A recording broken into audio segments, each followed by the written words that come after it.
నమస్కారం ఎన్బీ న్యూస్ కి స్వాగతం. ఇక వివరాల్లోకి వెళ్తే తిరుపతి లోక్సభ ఉప ఎన్నికకు టీడీపీ అభ్యర్థి పనబాక లక్ష్మి నెల్లూరులో నామినేషన్ వేశారు. నేతలు కార్యకర్తలతో కలిసి వీఆర్సీ సెంటర్లో అంబేద్కర్ విగ్రహానికి పూలమాలలు వేసి నివాళులర్పించారు. జగన్ కు ఒక్క అవకాశం ఇస్తే సొంత ప్రయోజనాల కోసం ఏపీని కేంద్రానికి తాకట్టు పెట్టారని టీడీపీ నేతలు ఆరోపించారు. ఈ కార్యక్రమంలో టీడీపీ రాష్ట్ర అధ్యక్షుడు అచ్చెన్నాయుడు, దేవినేని ఉమామహేశ్వరరావు, సోమిరెడ్డి చంద్రమోహన్ రెడ్డి తదితరులు పాల్గొన్నారు.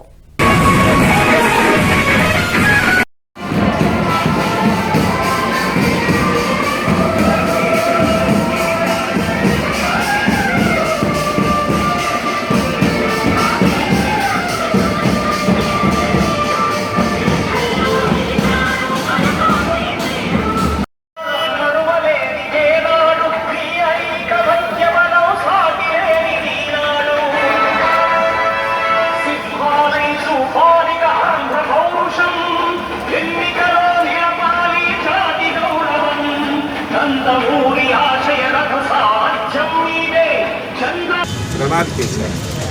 ఈరోజు నిత్యావసర వస్తువులు ధరలు విపరీతంగా పెరిగాయి. ప్రతి ఒక్కరూ తిరుపతి పార్లమెంటు పరిధిలో ఉన్నటువంటి ప్రతి ఒక్క ఓటు వేసే ముందు హృదయం మీద చెయ్యి వేసుకొని చంద్రబాబు నాయుడు ఉండేటప్పుడు ధరలు ఏ రకంగా ఉండేవి, చంద్రబాబు నాయుడు ఉండేటప్పుడు సంక్షేమ పథకాలు ఏ రకంగా అందాయి, చంద్రబాబు నాయుడు గారు ఉండేటప్పుడు రాయలసీమ ప్రాంతానికి అభివృద్ధి ఏ రకంగా జరిగింది, ఈ 2 సంవత్సరాల్లో ధరల పెరుగుదలని మీరు ఒకసారి గమనించుకొని రాయలసీమలో ఈ 2 సంవత్సరాల్లో ఒక్కటంటే ఒక అభివృద్ధి కార్యక్రమం, ఒక్క ఇరిగేషన్ ప్రాజెక్టు, ఒక్క పరిశ్రమ, ఒక్క నిరుద్యోగునికి ఒక ఉద్యోగం ఈ 2 సంవత్సరాల్లో రాకుండా దుర్మార్గమైనటువంటి పాలన ప్రజలు గమనించమని చెప్పి కోరుతున్నారు. రెండవ పార్టు కేంద్రం రాష్ట్రానికి సహకరించాలి.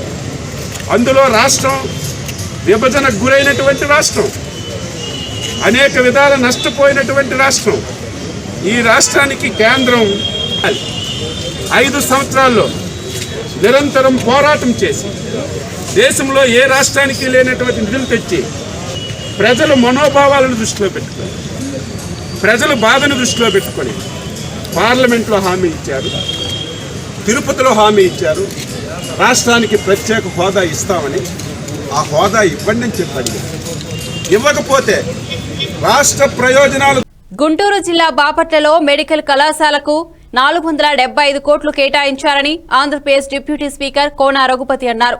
బాపట్లలో ఆయన మీడియాతో మాట్లాడారు. మెడికల్ కాలేజీ కోసం 475 కోట్లు మంజూరు చేసిన ముఖ్యమంత్రి జగన్ కి ప్రత్యేక కృతజ్ఞతలు తెలిపారు. ఆయన 15 రోజులలో టెండర్లు కూడా పిలిచే అవకాశం ఉందన్నారు.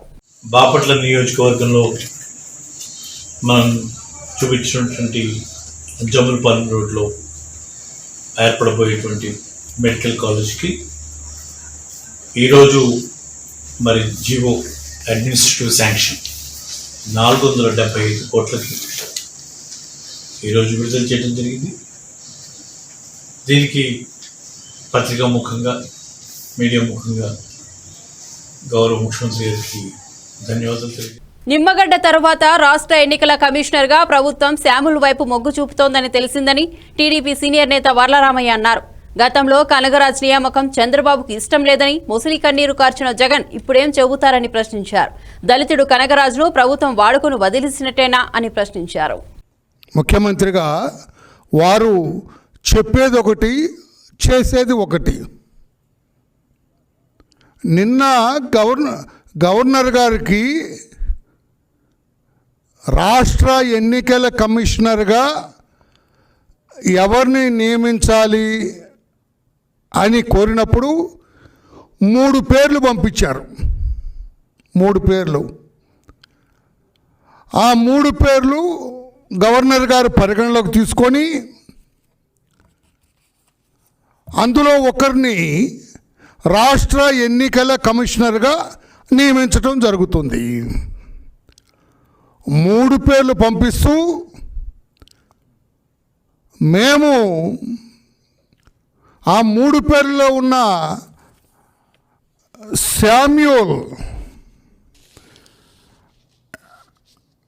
శామ్యూల్ అనే రిటైర్డ్ ఐఏఎస్ ఆఫీసర్ పట్ల మొగ్గు చూపుతున్నా అన్నట్లుగా ఒక సంకేతం కూడా పంపించారు వారు. ఆయన నియమించండి అని.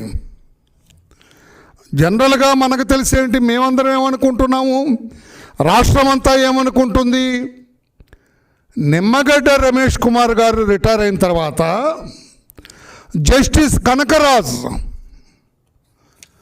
ఎవరినైతే ఈ కోవిడ్ టైంలో తీసుకొచ్చి నిమ్మగడ్డ రమేష్ కుమార్ గారిని చట్ట వ్యతిరేకంగా, రాజ్యాంగ వ్యతిరేకంగా తప్పించి ప్రజలకు పోలీస్ సేవలను మరింత చేరువ చేసేందుకు తాను అన్ని విధాలుగా సహకరిస్తానని పౌర సరఫరాల శాఖ మంత్రి కొడాలి నాని అన్నారు. కృష్ణా జిల్లా గుడివాడ పట్టణం గౌరీ శంకరాపురంలో నూతనంగా నిర్మించనున్న డీఎస్పీ కార్యాలయానికి ఆయన భూమి పూజ నిర్వహించారు. శిలాఫలకాన్ని ఆవిష్కరించి డీఎస్పీ కార్యాలయ నిర్మాణ పనులను ప్రారంభించారు మంత్రి కొడాలి. డీఎస్పీ కార్యాలయం నిర్మాణం పూర్తయ్యే వరకు తాను అన్ని విధాలుగా సహకరిస్తానని మంత్రి నాని హామీ ఇచ్చారు. ఈ సందర్భంగా ప్రముఖ వ్యాపారవేత్త కీర్తి కుమార్ జీవవత్ డీఎస్పీ కార్యాలయ నిర్మాణానికి 5 లక్షల చెక్కును అందజేశారు. ఈ కార్యక్రమంలో ఏఎస్పీ మలిఖగార్, RDO Srinukumar, municipal commissioner Sampath Kumar, municipal మాజీ వైస్ చైర్మన్ అడప బాబ్జీ, పట్టణ వైసీపీ అధ్యక్షుడు గొర్ల శ్రీను, సబ్ డివిజన్ పరిధిలోని పోలీసు అధికారులు తదితరులు పాల్గొన్నారు. కమిషనర్ గారికి, ఆర్డీఓ గారికి, బాబ్జీ గారికి, డిఎస్పీ గారికి, చేసినటువంటి పోలీస్ సిఐ నూజివీడు డిఎస్పీ గారు, ఇక్కడ చేసినటువంటి పెద్దలు, ప్రముఖులు అందరికీ ముందుగా హృదయపూర్వక నమస్కారాలు. గుడివాడలో డిఎస్పీ ఆఫీస్ కట్టాలని చెప్పి గతంలో చాలా శంకుస్థాపనలు చేశాం. ఇది 3వది అనుకుంటా. అయితే పోలీసు వారు ఇక్కడ ఉన్నటువంటి లోకల్గా అధికారంలో ఉన్న పార్టీ అంటే ఇప్పుడే మేము అధికారంలో కూర్చుంది. గతంలో డిఎస్పీ ఆఫీస్ స్థలం కావాలంటే మున్సిపల్ కౌన్సిల్లో తీర్మానం రాసి ఈ స్థలాన్ని డీజీపీ గారు వచ్చి శంకుస్థాపన చేశారు. మాకు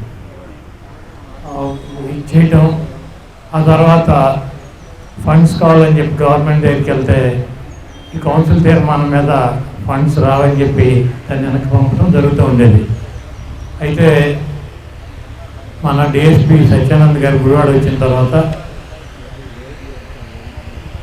ఈ ప్రాంతంలో ఒక పోలీస్ స్టేషన్ డిఎస్పీ కార్యాలయం కట్టాలని చెప్పి ఆయనైతే చాలా గట్టిగా నిర్ణయం తీసుకున్నట్టున్నారు.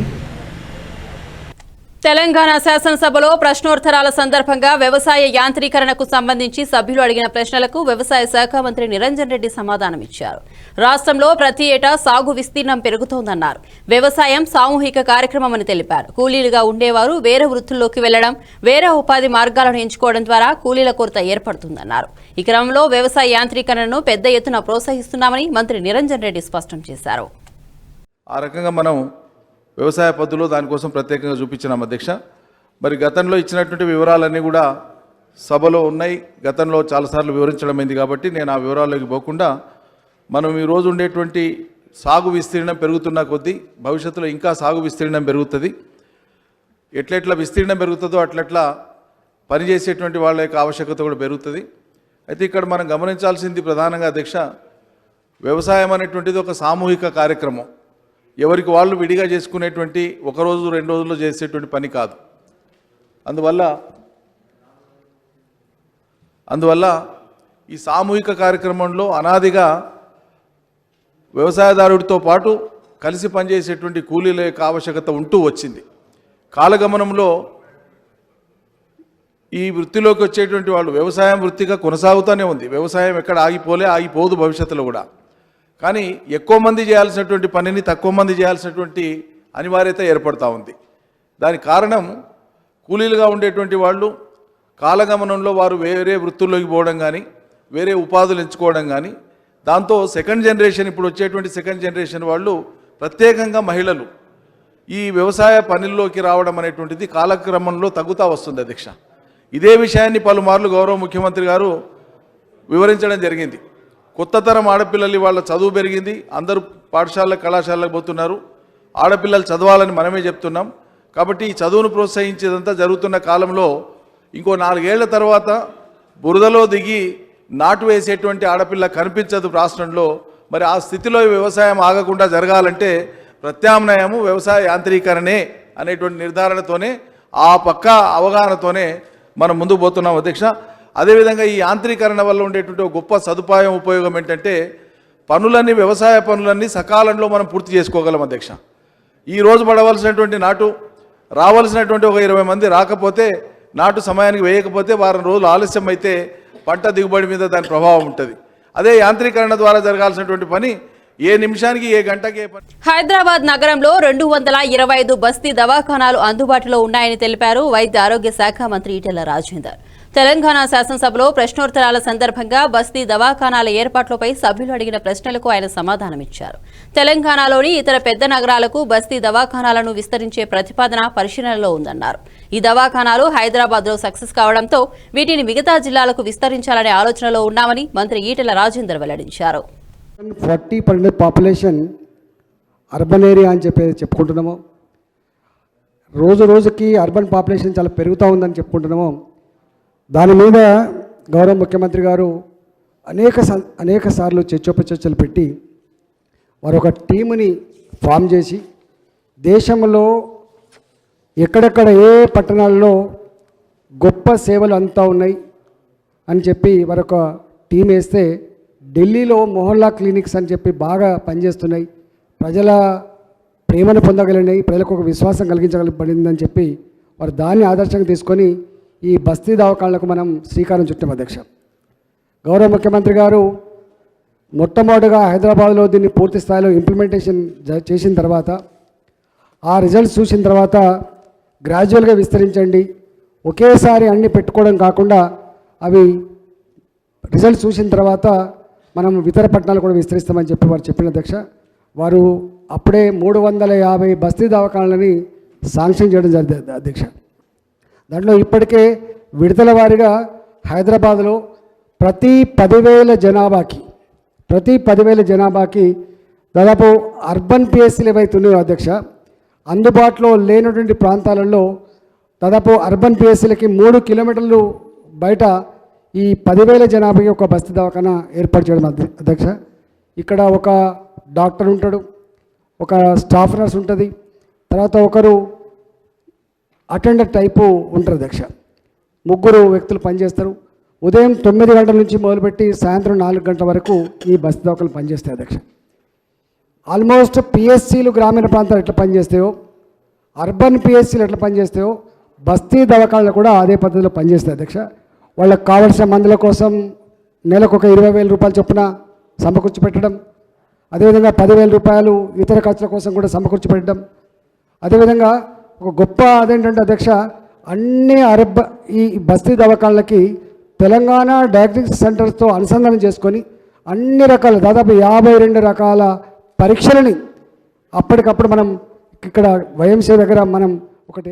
రాష్ట్రంలో ఇప్పటి వరకు 8,001 శ్మశాన వాటికలు, 12,301 డంపింగ్ యార్డులు పూర్తి చేశామన్నారు మంత్రి ఎర్రవెల్లి దయాకర్ రావు. మిగిలిన వాటిని ఈ ఏడాది ఏప్రిల్ 30 నాటికి పూర్తి చేస్తామని చెప్పారు. అసెంబ్లీలో ప్రశ్నోత్తరాల సందర్భంగా శ్మశాన వాటికలు, డంపింగ్ యార్డులు, చెత్తను వేరు చేసే షెడ్ల నిర్మాణంపై సభ్యులు అడిగిన ప్రశ్నలకు ఆయన సమాధానమిచ్చారు. సీఎం కేసీఆర్ నాయకత్వంలో గ్రామ పంచాయతీలు అద్భుతంగా అభివృద్ధి చెందుతున్నాయన్నారు. గాంధీ కలలుగన్న గ్రామ స్వరాజ్యం టీఆర్ఎస్ ప్రభుత్వ హయాంలో నెరవేరుతుందన్నారు. ఒక్కో గ్రామ పంచాయతీకి వైకుంఠధామం, నర్సరీ, డంపింగ్ యార్డ్, పల్లె ప్రకృతి వనంతో పాటు ట్రాక్టర్ మంజూరు చేశామన్నారు. మన గ్రామ పంచాయతీలు ఇలా చాలా బాగుపడ్డాయి. నేను ఏమంటున్నా అంటే ఈరోజు ఆ రోజు గాంధీ గారి కళలు ఈరోజు కేసీఆర్ గారి సహకారంతో మనం పూర్తి చేసుకోవడం జరుగుతున్నది. 8,690 గ్రామ పంచాయతీలు ఉండే దాన్ని 12,750కి పెంచాం. కొత్తగా 4,061 గ్రామ పంచాయతీలు చేశాం. ఇంతవరకు మా సోదరి సత్యవతి గారు చెప్పారు, గిరిజన తండాలు కూడా 3,146 తండాలు గ్రామ పంచాయతీ చేశాం. ఆ గ్రామ పంచాయతీలు గిరిజన మహిళలు కానీ గిరిజన వాళ్ళు కానీ చాలా బాగా చేసుకుంటున్నారు. ఎడ్యుకేటర్స్ వచ్చారు. గిరిజన చిన్న గ్రామ పంచాయతీ 150 ఓటర్స్ ఉన్న గ్రామ పంచాయతీని కూడా చేసి దానికి కూడా సమానంగా 5 లక్షల రూపాయలు ఇస్తున్నాం. అంటే చాలా బాగా కావటం జరిగింది. దీన్ని ఒక్కొక్క గ్రామ పంచాయతీకి వైకుంఠధామ, నర్సరీ, పల్ల ప్రకృతి వనం, ట్రాక్టర్ మరియు అన్నీ కూడా డంపింగ్ యార్డ్స్ అన్నీ కూడా పూర్తి చేయటం కూడా జరిగింది. సరే, ఆ వివరాలన్నీ కూడా మీకు ప్రతి ఒక్కరికి కూడా నేను సర్పంచ్లకు అవన్నీ లిస్ట్ కూడా ఎమ్మెల్యేల గారికి మేము పంపించడం జరుగుతున్నది. అయితే ఈరోజు శ్మశాన వాటిక కూడా చాలా మటుకు పూర్తయినాయి, 95% పూర్తయినాయి.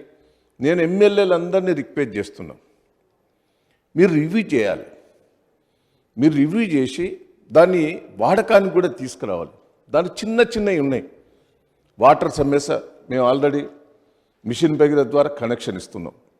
ఇంతకుముందు చెన్నయ్య గారు చెప్పారు కదా, దూర ప్రాంతాల్లో కూడా కొంచెం నీళ్ళు తప్పకుండా బోరు పర్మిషన్ కూడా ఇచ్చాం. నేను ఈ మధ్యలోనే మనం బోరు కూడా వేసుకోండి, గ్రామ పంచాయతీలో మోటార్లు వాడుకోకుండా మిగిలిపోయినాయి. ఎందుకంటే మిషన్ భగీరథ ముఖ్యమంత్రి గారి సహకారంతో ప్రతి ఇంటింటికి నిలుస్తున్న ప్రతి ఊళ్ళే. నిర్మల్ జిల్లాలోని బాసర IIITలో సీట్ల పెంపు అంశాన్ని సీఎం కేసీఆర్ దృష్టికి తీసుకెళ్లి పరిశీలిస్తామని విద్యాశాఖ మంత్రి సబితా ఇంద్రారెడ్డి స్పష్టం చేశారు. బాసర IIITలో సీట్ల పెంపు అంశానికి సంబంధించి సభ్యులు అడిగిన ప్రశ్నలకు మంత్రి సబితా సమాధానమిచ్చారు. ప్రభుత్వ పాఠశాలల్లో చదివి 10లో మెరుగైన మార్కులు సాధించిన విద్యార్థులకు బాసర IIITలో ప్రవేశాలు కల్పిస్తున్నాయని తెలిపారు. ఆదర్శవంతమైన ఒరవడిని యూనివర్సిటీ కలిగి ఉంది అధ్యక్ష. దాదాపుగా 272 ఎకరాల్లో బాసరలో దీన్ని నిర్మించడం జరిగింది అధ్యక్ష. ఇది విద్యార్థుల కోసం అక్కడ ప్రత్యేకంగా అన్ని సౌకర్యాలు కూడా కల్పించడం జరిగింది అధ్యక్ష. ఒక బిల్డింగే కాకుండా 30 బెడెడ్ హాస్పిటల్ అని, షాపింగ్ కాంప్లెక్స్ అని, బ్యాంక్ అని, పోస్ట్ ఆఫీస్ అని, ఆ యూనివర్సిటీలో చదువుతున్న పిల్లలకి ఏమాత్రం ఇబ్బంది లేకుండా అక్కడ అన్ని అవకాశాలు కూడా ఏర్పాటు చేయడం జరిగింది అధ్యక్ష. బోధనలో ఇన్ఫర్మేషన్ అండ్ కమ్యూనికేషన్ టెక్నాలజీ విరివిగా ఉపయోగించుకుంటూ దేశంలోని మొట్టమొదటిసారిగా గ్రామీణ ప్రాంతానికి ప్రాధాన్యత ఇస్తున్న యూనివర్సిటీ అధ్యక్ష. ఇది దేశంలో 1000 ప్రధాన యూనివర్సిటీలలో 36 ర్యాంక్ సాధించింది అధ్యక్ష. చాలా క్వాలిటీ ఎడ్యుకేషన్ అక్కడ అందించడం కూడా జరుగుతుంది అధ్యక్ష. ఇక్కడ చదువుతున్న విద్యార్థులు చాలా ప్లేసెస్లలో అంటే 50 to 55% ప్లేస్మెంట్స్ కూడా పొందుతున్నారు అధ్యక్ష. ఈ మధ్య రాష్ట్ర ప్రభుత్వం నిర్వహించిన ప్రభుత్వ ఉద్యోగ నియామకాల్లో కూడా అధ్యక్ష 220 మంది students R&B, irrigation and Panchayati Raj లాంటి డిపార్ట్మెంట్స్లో కూడా ఎన్నిక కావడం జరిగింది అధ్యక్ష.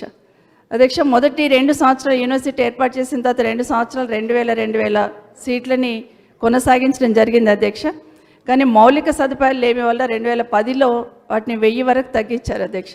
తర్వాత గౌరవ ముఖ్యమంత్రి గారి చొరవతో 2018లో మరొక 500 సీట్లతోని 1500 సీట్ల వరకు ఇప్పుడు పెంచున్నారు అధ్యక్ష. దీంట్లో చాలా డిమాండ్ ఉంది.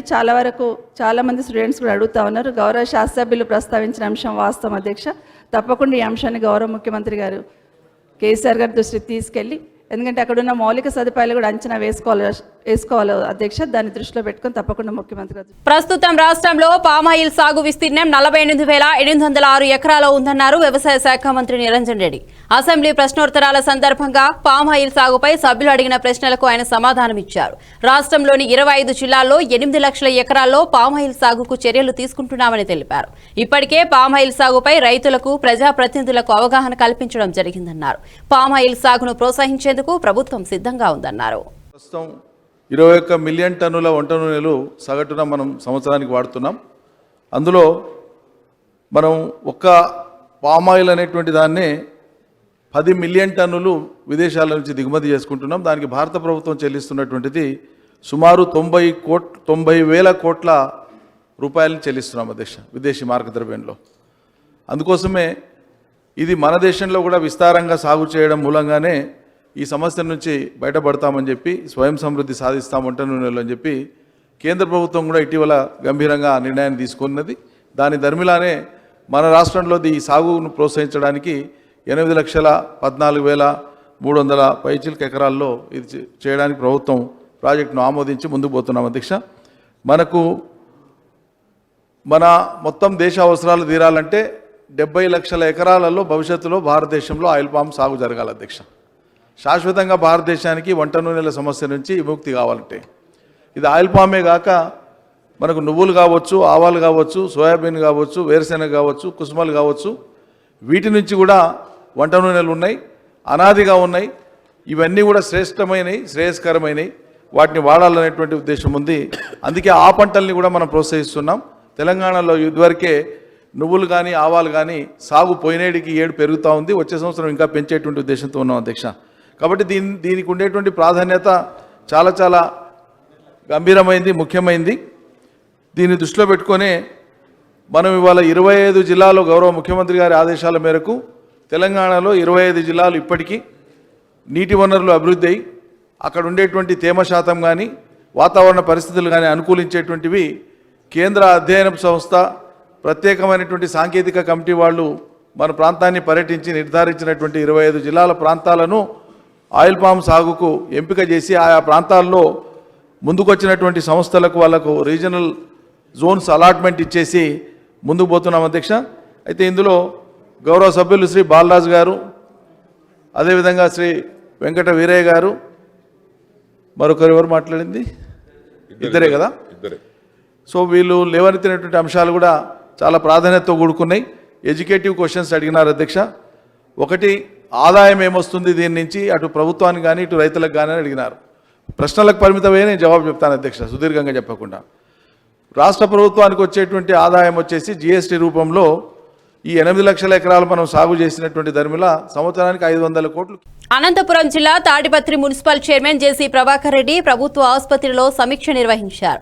కరోనా వైరస్ సెకండ్ వేవ్ కేసులు నమోదు కావడంతో వైరస్ ప్రభావం ప్రబలకుండా తగు జాగ్రత్తలు తీసుకోవాలన్నారు. వైద్యులందరూ అప్రమత్తంగా ఉండాలన్నారు ఆయన. వైద్యుల సలహాతో ప్రతి ఒక్కరూ వ్యాక్సిన్ వేసుకోవాలన్నారు. ఈ సమావేశంలో ఆసుపత్రి సూపరింటెండెంట్, డాక్టర్లు, వైద్య సిబ్బంది పాల్గొన్నారు.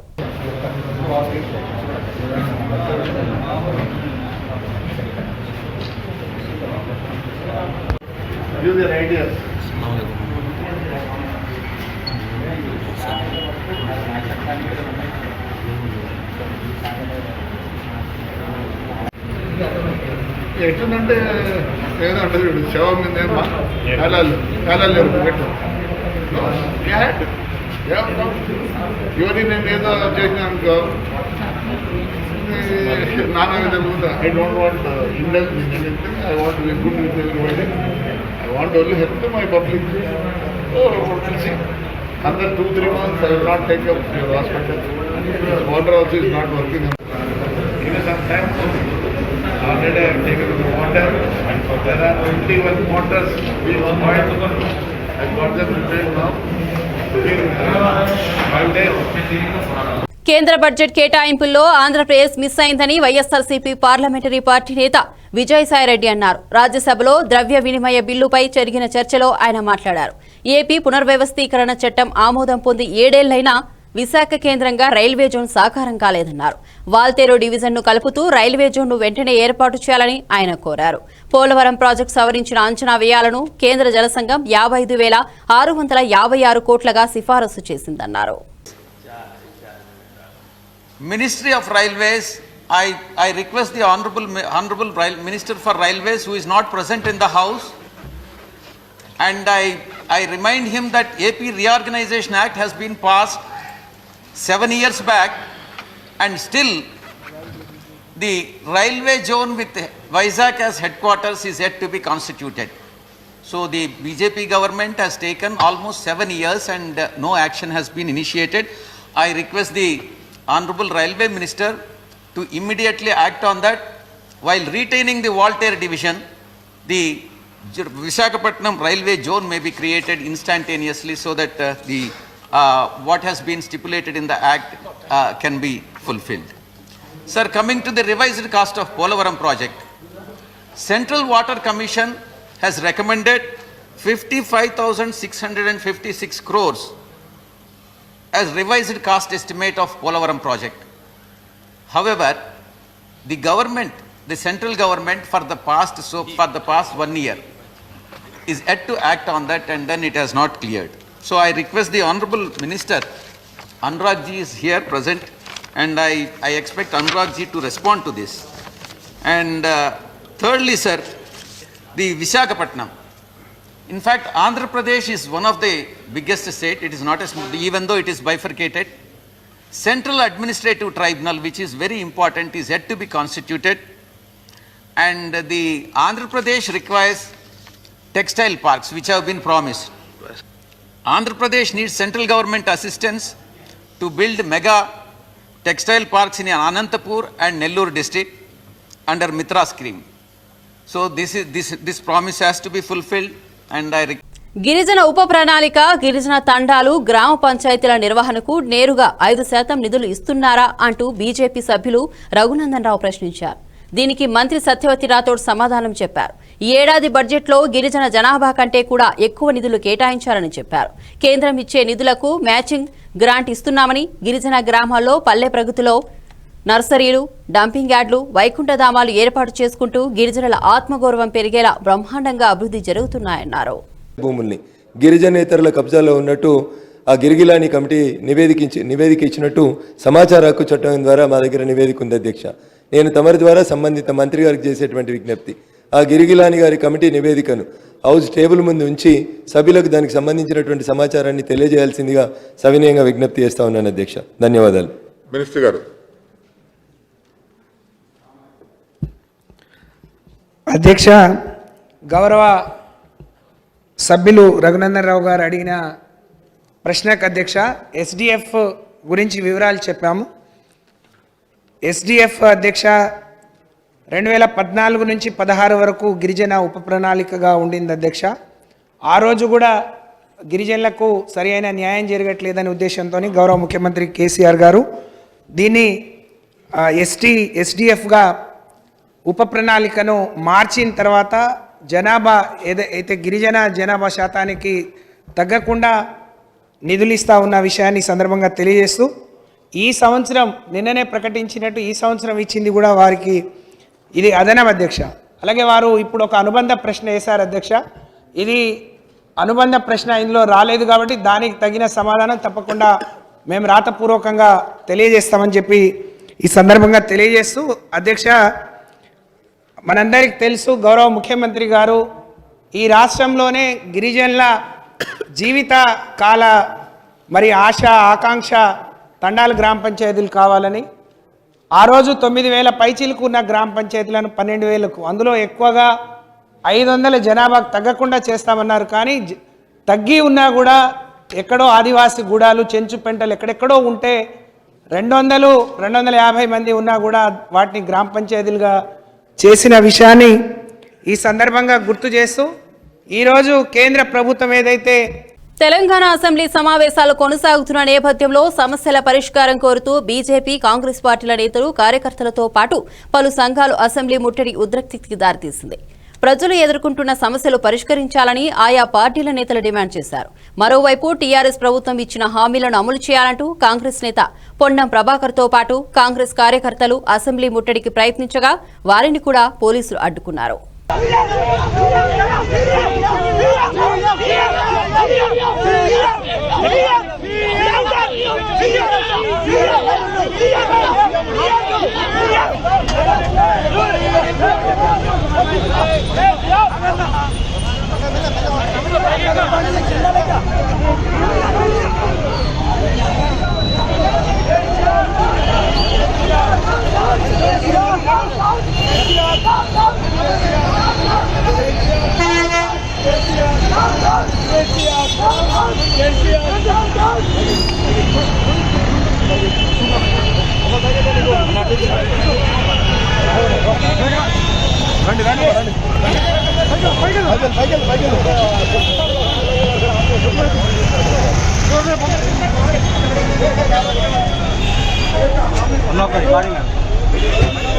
తెలంగాణ రాష్ట్రంలో కరోనా సెకండ్ వేవ్ ప్రభావంతో థియేటర్లను కూడా మూసివేస్తారని జరుగుతున్న ప్రచారంపై సినిమాటోగ్రఫీ మంత్రి తలసాని శ్రీనివాస్ యాదవ్ స్పందించారు.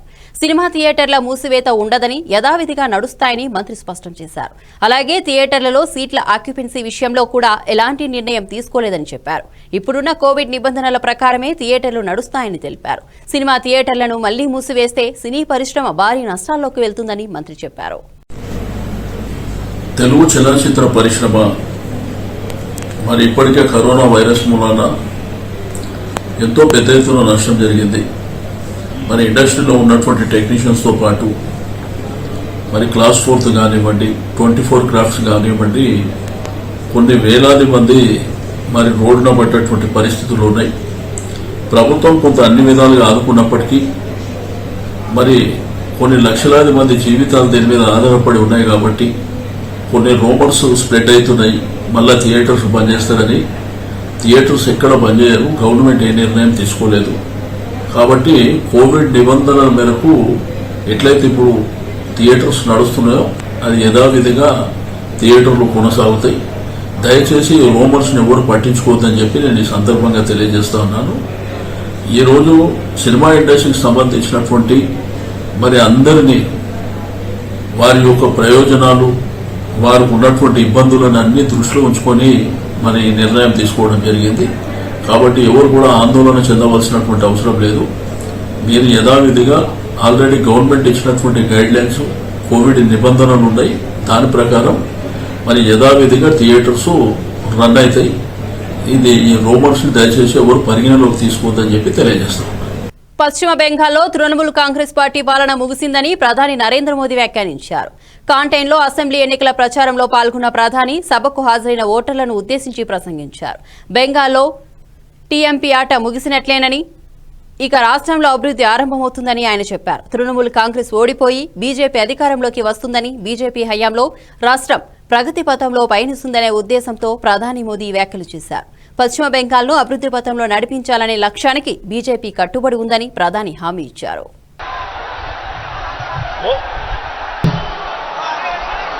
देवी बरगाभिमा माता के चरणों में मैं प्रणाम करता हूं. क्रांति की धरती मेदिनीपुर, जहां शायद ही कोई गांव हो जहां से स्वतंत्रता सेनानी न निकला हो, इस धरती को मैं आदरपूर्वक वंदन करता हूं.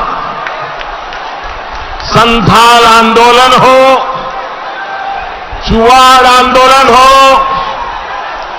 ताम्रलिप्त जातीय सरकार का गठन हो, हर क्रांति के समय मेदिनीपुर अग्रणी रहा है, लीडर रहा है. देश प्राण वीरेंद्रनाथ शासमल,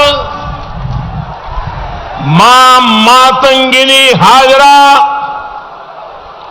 शहीद खुदीराम बोस, क्रांतिकारी हेमचंद्र कानूनगो, सुशील कुमार धारा जैसे अनगिनत अनेक क्रांतिवीर इस धरती ने दिए हैं. भाई और बहनों, आज ఈ నెల 27న రిలీజ్ కానున్న తెల్లవారితే గురువారం మూవీ ప్రమోషన్ కోసం ఆ చిత్ర హీరోయిన్లు నెల్లూరు ఎంజీబీ మాల్లో ఏర్పాటు చేసిన ప్రమోషన్ కార్యక్రమంలో సందడి చేశారు. చిత్ర కథానాయకుడు, ప్రముఖ సంగీత దర్శకులు కీరవాణి కుమారుడు సింహ కోడూరి, హీరోయిన్లు మిషనరంగ్, చిత్రశుక్ల, దర్శకులు సాయి కొర్రపాటి, రవీంద్ర ప్రమోషన్లో పాల్గొన్నారు.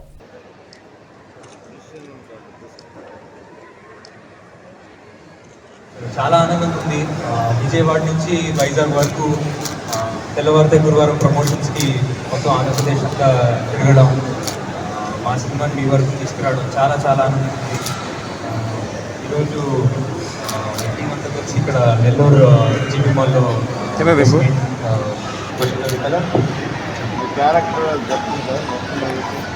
అనేది ఇన్విటేషన్స్లో మన తెలుగు ఆచారాల్లో వచ్చేది టైం స్పెసిఫిక్ టైం మెన్షన్ చేయడం. సో అది మా సినిమా పెళ్లి బ్యాక్గ్రౌండ్లో ఉండబోతుంది కాబట్టి తెల్లవారితే గురువారం నానబెట్టాను.